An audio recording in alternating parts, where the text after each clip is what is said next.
Tonight, we're broadcasting from the George Eastman Museum, where we will be learning about film preservation. The museum's collection is comprised of more than 28,000 moving image titles and over 400,000 photographic objects dating back to the early 1800s. Each and every one of these items has to go through an extensive preservation process. Let's take a look at what that entails.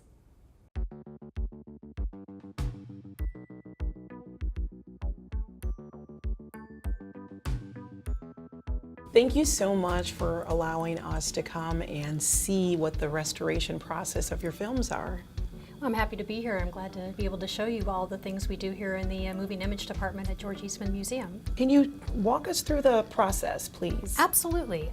This is a standard working bench for inspecting motion picture film for conservation and access, and also for preservation purposes. Here at the George Eastman Museum, we have a lot of reels of film, over 100,000. Wow. And all of them need some form of conservation and care. And most of that is done on a bench just like this one. What we have here are some of the tools involved. This one here being a footage counter. So what we want to do is we want to record the amount of frames and footage of each particular reel. We want to know if footage is missing in the reels. Quite a few films over time have been censored, so we're always checking films to see which version it is. We also have a 35mm splicer. When films do break, you do need to tape them back together again. You want to take a look at a reel of film, see how it comes in? Oh, I'd love to. This one arrived in the collection back in 2014. You can see how it came in. There is just an image on here, but there's no leader, there's no idea of the content, what reel number this is. This claims it is reel number 5 of the feature film, but we don't know based on what we're seeing. Never believe the can. It could be something completely different. And what we'll do is we just take the film out, and we do see a little bit of information on here, and we're just going to place it very, very gently on the bench. And with this particular film, we will find that they use this horrible, horrible masking tape. And Is that damaging to the film? It's very damaging. Okay. This has a lot of acid in it, and what can happen over time is it'll cause the colors to change on the film and cause it to decay. So in cases like this, you want to gently remove the film tape from the image. You don't want to use anything sharp because you can actually scratch it up when you do it. This is an animated cartoon from India, and it is called The Calling of Buddha. And it's a full-length feature animated film that was released very briefly in the United States. We could find a little bit of information of the film stock that was created for this, and an edge code. And the edge code will help tell us what year the film stock was made. And if you look in through here, you can see a little bit more.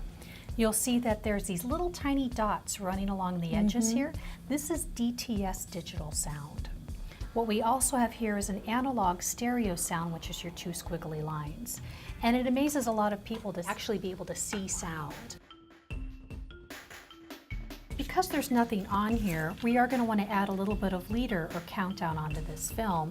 And this is where film conservation takes a lot of time and takes a lot of expertise. You want to make sure that you are not doing any harm to the material. You want to make the material last longer than your lifetime. Archivists will do is they'll take an assessment of the entire reel of film, and they will also look to do as many repairs as they can do without causing any harm to the film or alter the film in any way possible. Now, to preserve a film like this length, approximately how many hours, days, weeks are we talking? I've been doing this for 20 years. So for me to do one reel like this may take me about 20 minutes to do preservation and do conservation on. When you get to things that are horribly decayed, you can spend days on a film. And if this is the only known copy, you're going to spend the time on it. If you want to keep that heritage, if you want to keep the stories going, what we do is we conserve it and protect it so that they do not get lost to time. With 77,000 reels of film, we're just constantly battling, new things coming in and taking care of the old things as they're here and finding a good balance so that we don't forget what we already have, but we also don't turn down what can come in the future. So how are these films made available for the public to see? The It's a really good question. We have several different ways you can view the films we have at the George Eastman Museum. The first is that we do have a research center here available, so anybody can come in. Another way to see the films is we do have our Dryden Theater here on site. We do show a different film 5 nights a week. We also have senior matinees on Mondays. The third way is we do loan films to other archives and to festivals. We do ask that they meet certain guidelines for how we do project our films. These are considered museum artifacts. Do you want to go in the vaults and take a look at more of the treasures we have in the collection? Absolutely. All right, let's go on in.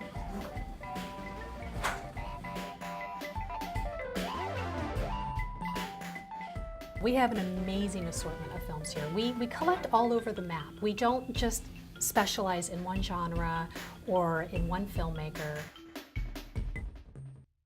I can show you one of the rarest things we have that people would love to borrow but never can. The rarest films we have in the collection is right here. And this is an original 1979 70mm print of Apocalypse Now with the original sound and the original cut by the director. This is actually on extended loan from Martin Scorsese. And we have everything with a labeling system for finding things. So we can have 10 things called Gone with the Wind. How do we know which one we want? It's based on this 3-letter 4-number system. Thank you so much for taking us on this tour. This was really exciting. Well, thank you for being here. I enjoy showing people what I do for a living. It's great to have interested parties wanting to see what we have here at the museum. So I'm so glad you came here today to see us. Find out more about the George Eastman Museum by visiting eastman.org.